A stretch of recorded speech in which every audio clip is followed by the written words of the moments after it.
Clandestine, voilà, immigration irrégulière. Merci Chiara. 10h24 mooy doog a jot avec beaucoup de plaisir dañuy recevoir Amadou Ndiaye. Alors Amadou Ndiaye nous présente ce matin un livre blanc sur l'entreprise sociale paysanne au Sénégal. C'est le titre de son livre blanc. Livre blanc d'abord dinañu expliquer mooy lan pour qu'on puisse comprendre et au sortir de waxtaan bi ñuy waaj a séq ak moom j'espère que di ngeen dañ kumpa pour dem découvrir liggéey bu exceptionnel bu mag bi nga xamante ni def na ko xam nga ñun moom lépp loo xamee ni soxal na Sénégal amal nañu njëriñ il faut que ñu waxtaane ko ci Yeewu Leen bi j'ai l'habitude di tooñ naan bu doon télévision Futur Média kër la Yeewu Leen bi mooy salon bi fii la ñuy recevoir ñëpp et c'est pas pour rien ñu woolu ko merci d'être là monsieur Ndiaye très content de parler de ce livre blanc qui s'intitule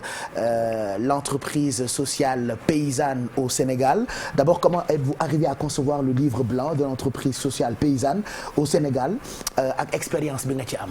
Merci Pape Cheikh. Je pense que conception question bi nga laaj dafa am solo trop fi nga commencé parce que génnul ci cadre bi ngeen doon waxtaanee léegi mooy immigration des jeunes immigration clandestine au fond coopération italienne moo doon financer ay projet de lutte contre l'immigration clandestine te loolu lu yàgg la du léegi la commencé depuis des années ñu ngi financer am na Matador wax na sànq wax nañu lu bëri mais terewul nit ñi ñu ngi dem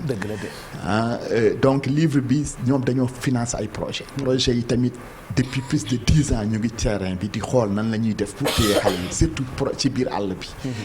waaye am na lu ñu gis ne yenn saa yi bu fekkee ni def nañu projet yi dañuy tas ak ay gàllankoor yoo xam ni projet yi du ñu am réussite bi ñu ci yaakaar finalement ñu xalaat ni benn projet bu ñu financé woon xalaat ni xëy na doxal ay projet donte ne ay kàngam ñu am ay ndomb ñoo tabax projet bi defar ko nii rek di jéem ko doxal te xamoo lu nekk ci biir dëkk bi xamoo lu tax nit ñi di dem yenn saa yi da ngay am jafe loolu moo tax ñu boole ci ay université bu Dakar non université bu Saint-Louis parce que man université Saint-Louis laay jàngale ak université bu Turin ñu seen ay gëstukat ñu ne nañu gëstu ñoom ci li ñuy def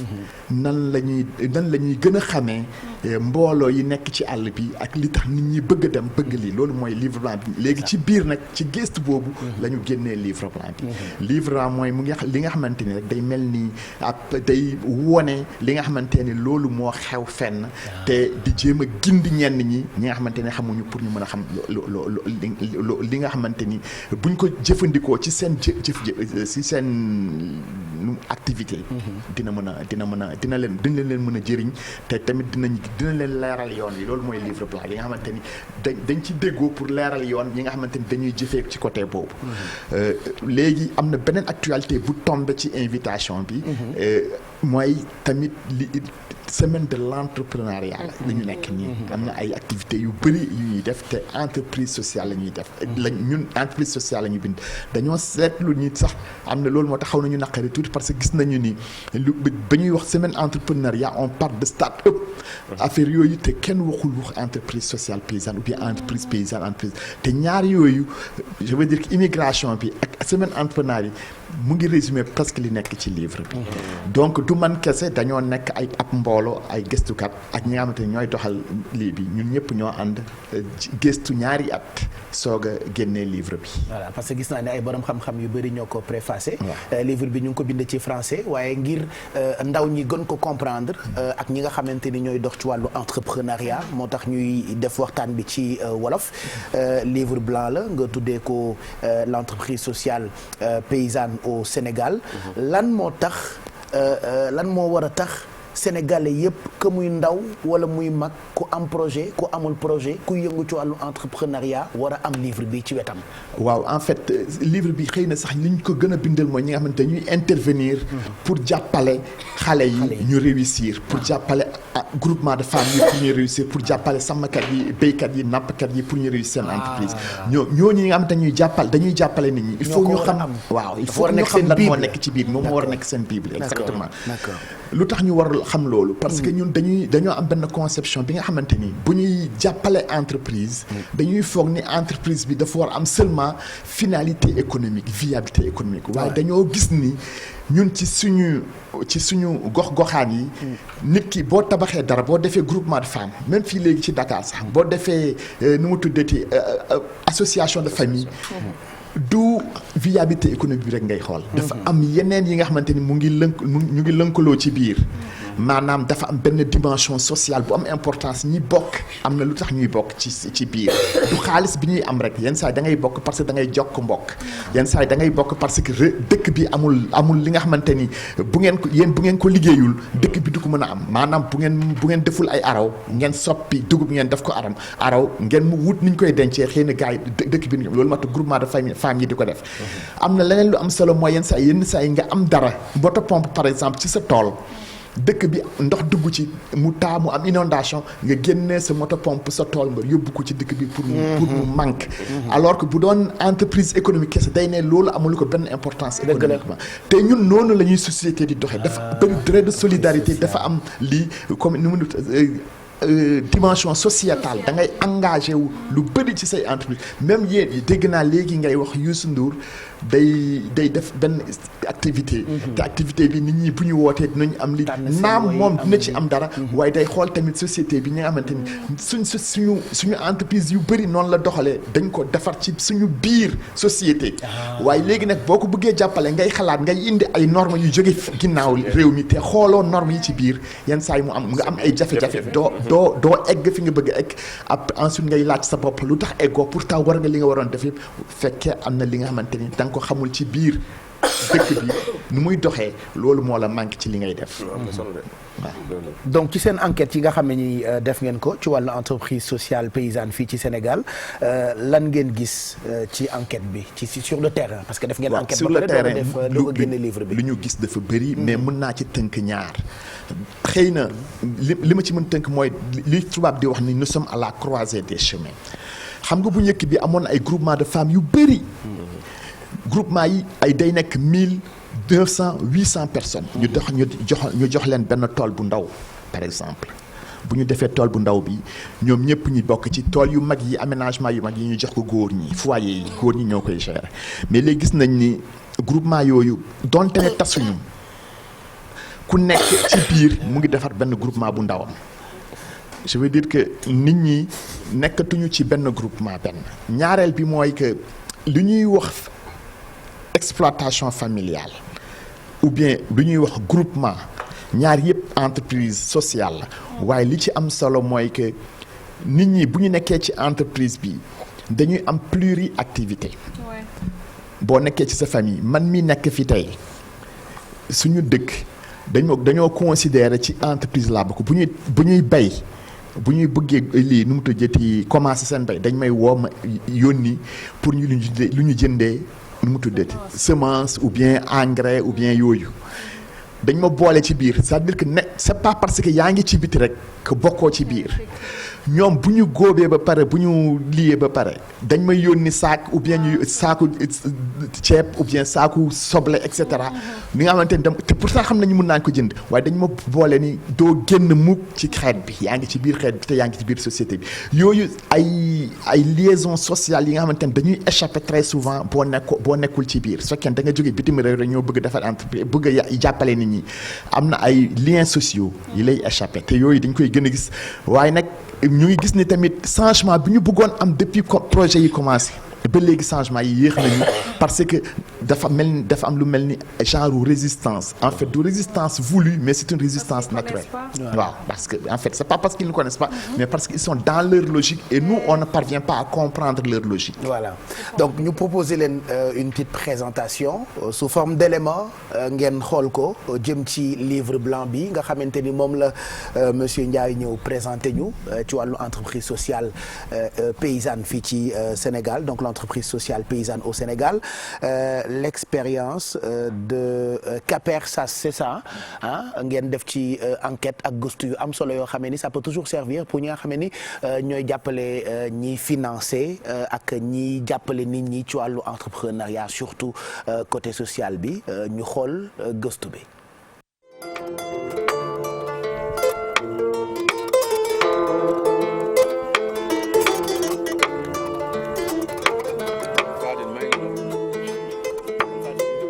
CAPERSAS, c'est le centre d'appui et de promotion de l'entrepreneuriat rural qui a été créé il y a 3 ans et qui ambitionne en fait d'allier des objectifs de capitalisation d'acquis au niveau des projets de développement rural, mais également de fournir des services aux micro-entreprises rurales. Parce que nous avons constaté que la plupart des très petites entreprises n'ont accès à presque rien du tout. Et cela est dû certainement à leur taille, mais également au manque d'organisation. Et donc nous avons pensé qu'il serait bien en fait qu'il y ait une structure permanente et qui capitalise en tout cas ces projets, qui se charge en tout cas de continuer à fournir les services. Le statut, nous n'avons pas jusqu'à présent un statut, disons, approprié. Parce que pourquoi? CAPERSAS, c'est une entreprise, une société par action simplifiée. C'est un choix que nous avons fait. Mais en fait, CAPERSAS n'est pas une entreprise classique, c'est une entreprise sociale. Et elle a une particularité, c'est que dans cette entreprise-là, on ne partage pas de bénéfices. C'est-à-dire, s'il y a un bénéfice, le bénéfice-là est réinvesti dans le système social. Et donc, les actionnaires, les associés, ne perçoivent pas de dividendes ni ne se partagent pas de bénéfices. Parce que nous considérons que sur le plan du management,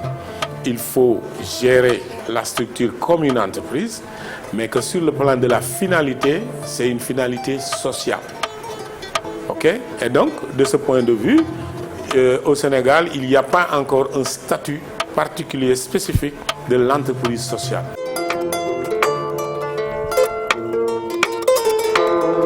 Nous pensons que si, par exemple, le Sénégal adoptait un statut particulier pour l'entreprise sociale, bien évidemment avec des critères très, très, très clairs, un encadrement très, très clair, avec des garde-fous, je dirais, parce que nous sommes en économie. Et donc, je pense qu'il y a beaucoup de structures qui, en fait, vont entrer dans le développement de l'entrepreneuriat, pas pour se faire de l'argent, mais c'est pour un peu réorienter leur action. Parce qu'aujourd'hui, on a tendance à considérer,